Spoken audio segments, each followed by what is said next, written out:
This evening, man, the old kid from the school gate's going home.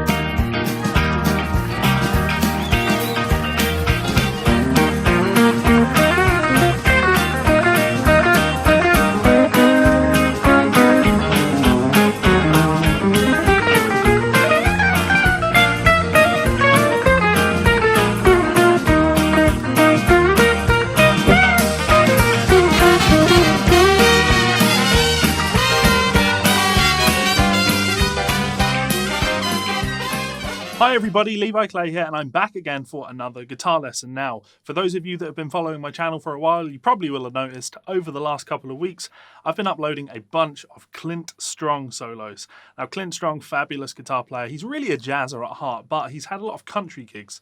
In fact, he played with Merle Haggard for a very long time, and that solo that you saw me play in the intro is the live take from Merle Haggard, live in Austin, 1985, and it's the song Okie from Muskogee Comin' Home. It's a killer solo, and today I'm going to break it down for you, teach it to you lick by lick, and really try and get inside the head of Clint so you can kind of see how a jazz player approaches playing over simple changes like this. If you do enjoy this video, please do make sure to leave a like and a comment, and of course, hit that subscribe button. It is a huge help. Right, so let's take a look at the first lick. So this solo takes place over 3 chords in the key of E flat, and it's worth talking about the chords because although this is in the key of E flat, we're not going to treat it like a rock player would. We're not going to just play one scale over all of the chords here. We're going to play different ideas over each one of those chords, and that's very much a jazz-based approach. So it's a 1-4-5 in the key of E flat. That would give us an E flat as your 1 chord, an A flat as your 4 chord, and a B flat as your 5 chord. And we've got a 1 chord again. Those chords are super important. So the first lick takes place over an E flat major chord. And I've specifically played this voicing. Now if you watch the video of Merle, this is the voicing he uses. This is the C shape of the cage system. Very important that you can play that because visualization wise the lick that Clint plays really outlines that chord. Let me count you in. I'll play the lick really slowly, then I'll break it down. So the E flat lick sounds like this: 1, 2, 3, 4.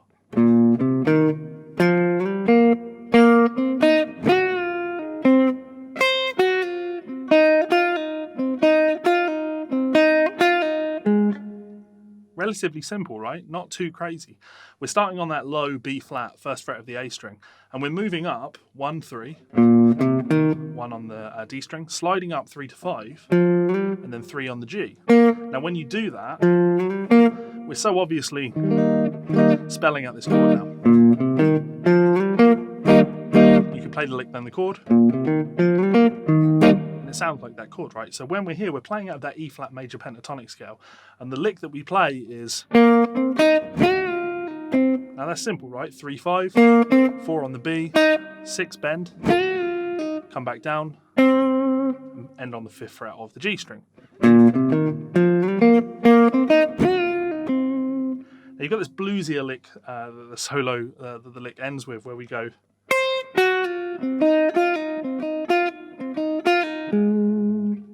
B string's a little out on this guitar. So we're hitting the 8th fret on the high E string, 7 slide down to 6, and that's the blues note.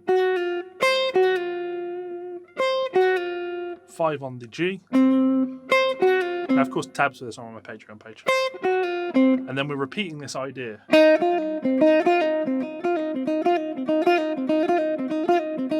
And again.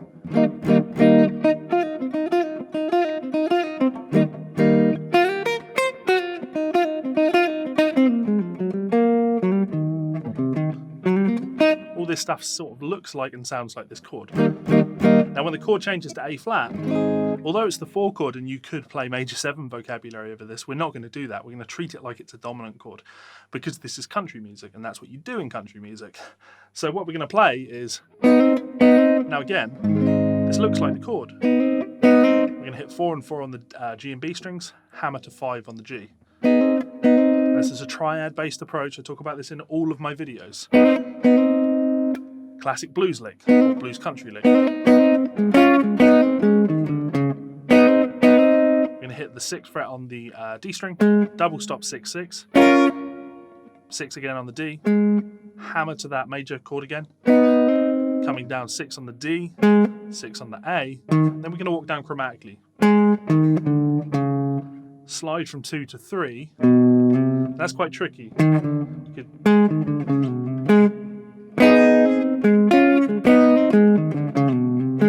definitely a tricky. You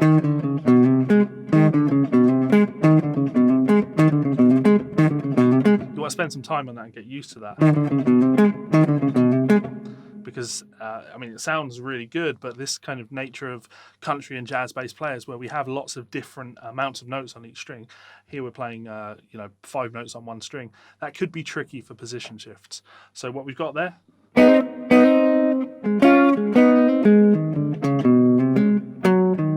Now ending, again, that flat 7 sound, right? Hitting the 6th fret of the D string, 4th fret, that's the flat 7, an A flat chord. And ending on the 5th. So playing what we've got so far, the E flat chord to the A flat chord, you'll really hear the chord changes when I do this.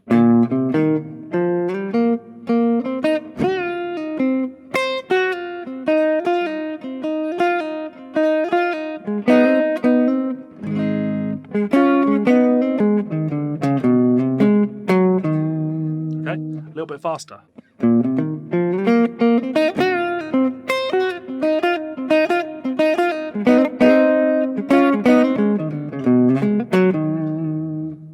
And that's definitely cool, but it's really where we go from there, where it becomes a jazz solo. So when that B flat chord lands, we have this really wacky, it's not really wacky, it's a bebop lick. Sounds fantastic in this context because we really treat it in a jazzy way. So we begin by playing this.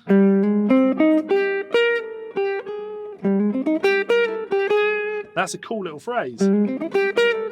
What are we doing there? We hammer from 5 to 6, and we play 5, 8 on the G, jump up 8, 11 on the B. That's a tricky little position shift. Now, what's the rhyme or reason behind this? Well, we're playing over a B flat major chord, or a B flat 7. And this little, that's actually an A flat major 7 arpeggio.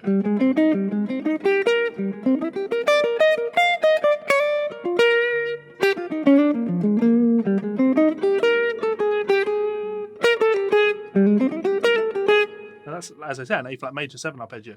This is a common jazz substitution, something that jazz players do all of the time. Over a dominant 7 chord, you can play a major 7 arpeggio starting on the flat 7 degree. This isn't really a deep lesson in theory, but it's something to consider, and you see it all of the time in Clint's playing that major 7 arpeggio off of the 7th or the flat 7th of the chord. So over a C 7 chord, I could go down to the flat 7 of C, so that would be B flat, and I can play a B flat major 7. Now that little line where I played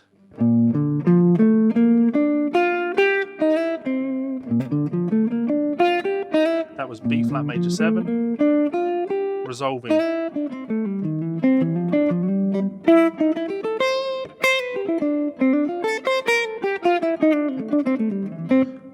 to that C major 7 sound, or C7 sound, sorry. Very, very cool. So you really want to spend some time getting to grips with that position shift.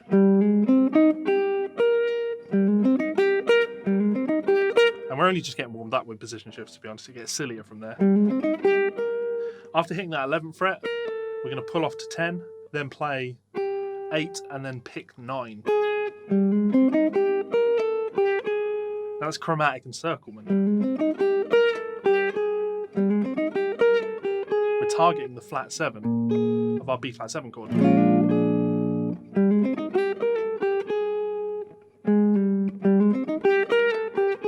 Great little lick that. And then from there, starting on that flat 7, we're going to ascend up a major pentatonic sound. We'll hit 9, 11, jump over to the high E, 8, 11.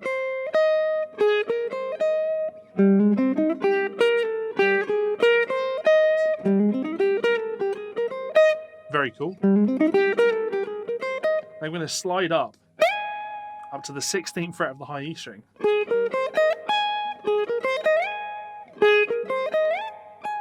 Now, of course, we began this lick just a few beats ago, down on the 5th fret. You really need to be on it to get these position shifts and nail them. Especially at speed.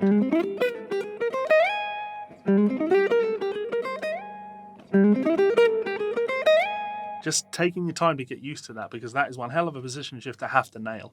And, you know, it sounds great when you do it. So when we get up there on that 16th fret, again, still on B flat, my perception has changed. I'm on the flat 7 of the chord, but I'm still seeing a B flat chord. Here I'm seeing this major shape. This is an A chord. And the lick we play, this is so cool.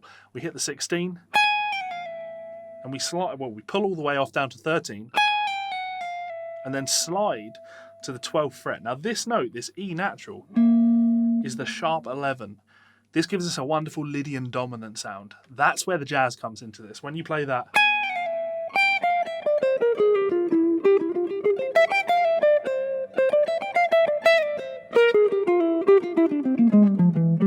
it sounds really cool. It's a melodic minor mode. Just a wonderful ear-twisting sound to throw in, again, especially on a country tune. So let's get it down to there.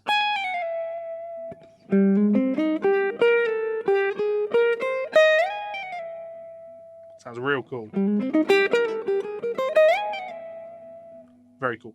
And then from there, it's about walking back and getting back to the chord sound that we're looking to go to. Because of course we're changing. We're starting on the B flat and we're heading back to our E flat chord. So ending on this sharp 11, we're going to jump back up. We're going to hit 15, pull off to 14. Then play 12, 13.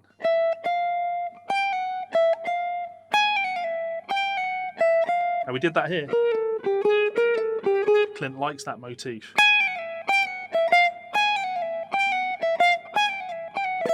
Take your time with it. Very cool little phrase. From there, we then hit the 12, again, down to 11, a little trill, 11, 13 to 11, 13 on the B, then we go 9, and slide up to 10.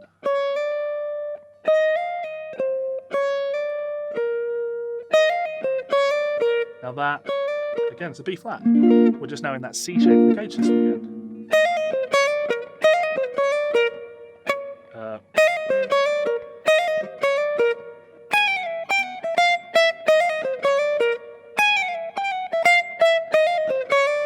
And taking a phrase like that and really getting used to it.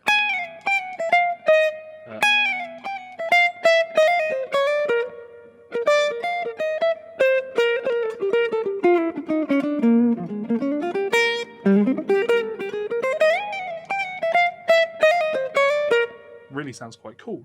From there, we're then going to hit 13 on the B, then jump down 9, slide to 8, 10 on the G. So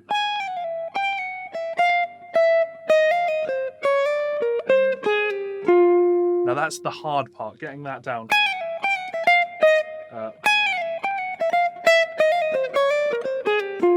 Very cool though, sounds real cool. And again, playing it from the ascending arpeggio, all the position shifts, this will drive you crazy.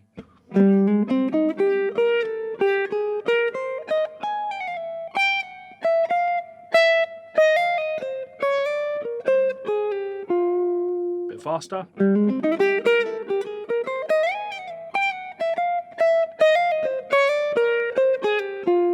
Forgot the last part again, 3, 4.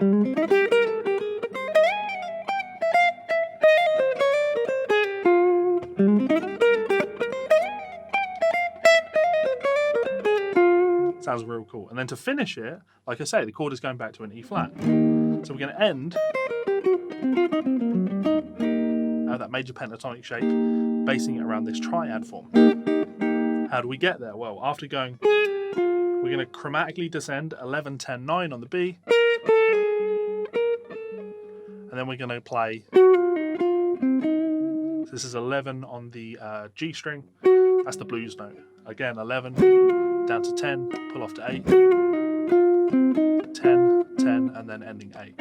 Now, it does continue from there, but the idea is really very simple. It's just major pentatonic, and that's really the point of this lesson. It's not necessarily about learning Clint's solo. Don't get me wrong, Clint's solo is very, very cool.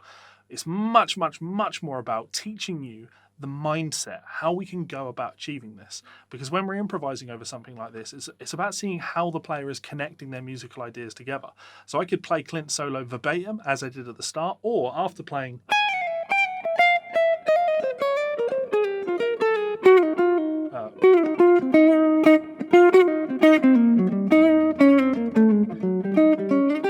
I could do something like that. It really doesn't matter.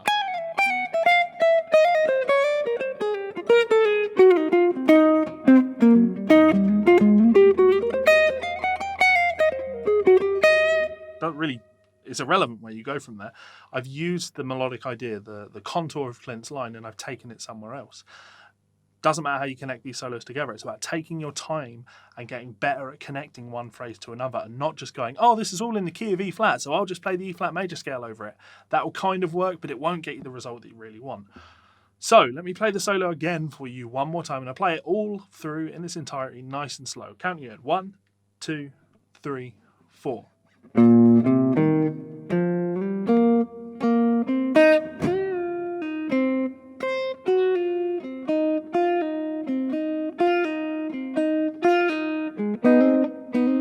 A flat chord.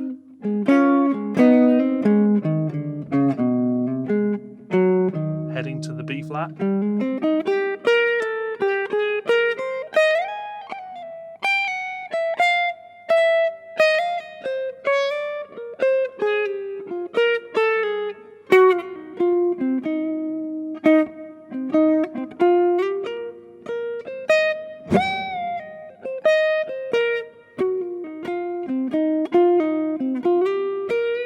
And again, a little bit faster. 1, 2, 3, 4.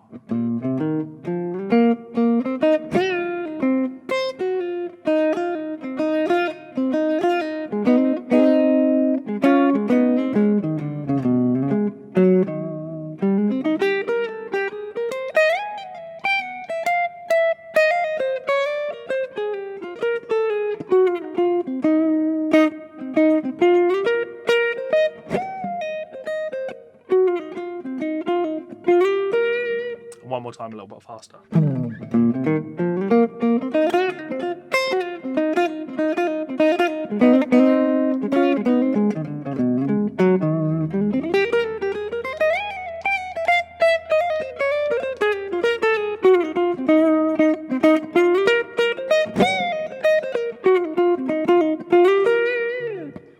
Really cool solo.